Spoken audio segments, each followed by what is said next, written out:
Hi, welcome. So I wanted to make a little video on why I chose to buy this watch. Those who know Rolexes will know that this is the Datejust standard 36mm steel Jubilee bracelet, smooth, just the black with markers, and you see there's they actually do have Roman numerals in small around the edges. This is it. And the new Jubilee bracelet is solid. See the links on the back, and you get this really secret little thing. It's really nice, smooth. Now, why I bought it? So at first, when you want to buy a luxury watch, you shop around. You see other companies. It's not always that you want a Rolex. Omega does a lot of advertising. There's JLC. There might be other companies that you're interested in. Cartier. These are all good watches, solid watches. And and then a lot of them also have classic looks. And after a while, I just decided I'm going for Rolex. Now, Rolex, because they're not so trendy, they don't always have watches that fit style right now. They have more of classic watches.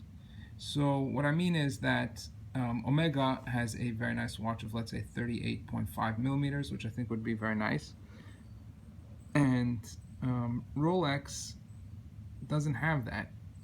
They have, you have the Explorer, which is a little sporty, which I really liked for a while. And once I got stuck on Rolex, I decided I'm getting Rolex only. One is the quality, amazing resale value, and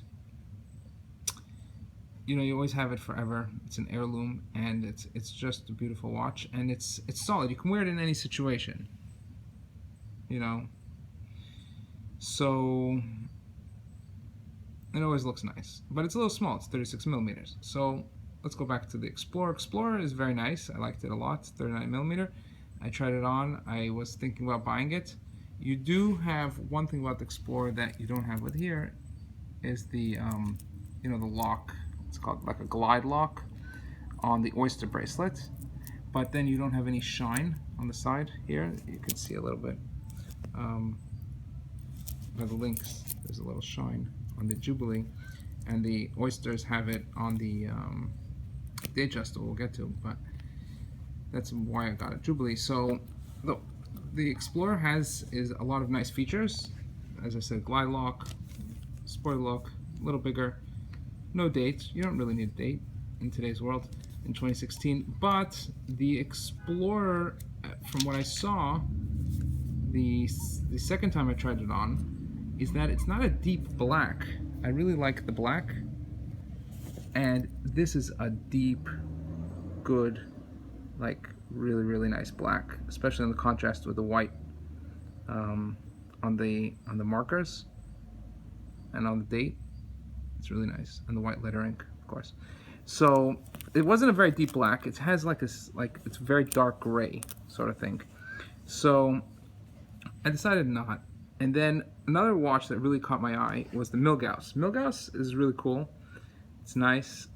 The only thing about Milgauss is one is it might be a little trendy. You don't know what's going to look like in 10 years to wear today's Milgauss. In 10 years, let's say, with the orange hands, or the one that's a little bluish, I don't know.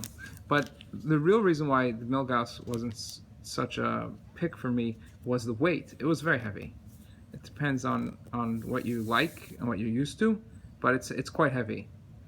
Then when I was in the store trying on the Milgauss, I noticed the GMT. I noticed the GMT before, but never really caught my eye because it looks like the sub, and everyone has a sub, like everyone. and it's really cliche, and so many companies make copies of subs. It's just like, I don't know, it just doesn't look like anything special. It looks like a tool watch. So anyway, I was like, I never thought about the sub.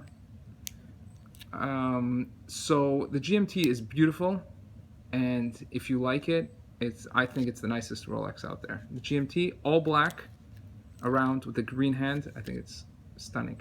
The only thing was the weight. Again, it is a heavy watch. It comes with the oyster bracelet. It's shiny, so it has that classy look to it. It has the glide lock. It's a great watch. It was just heavy to wear for every day. You know, you want to go outside and throw a football with your kid. It's a little hard with that heavy watch. So that's the real reason why I didn't get the GMT.